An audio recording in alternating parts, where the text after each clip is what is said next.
บ่ได้ไปหาเพราะว่ายากงานที่ทำบ่ได้ใจดำยังคิดนำตัวน้องคือเก่าบ่ได้เปลี่ยนไปหัวใจอ้ายยังห่วงเจ้าบ่ได้ปล่อยให้เงาเสาร์อาทิตย์ติดงานโอ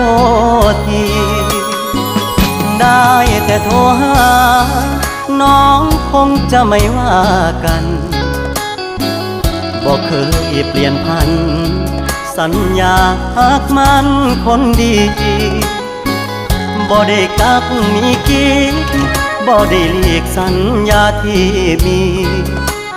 ย้อนงานยุ่งอีหลีคนดีอย่าเครียดอายเด้อขอหาสุมือ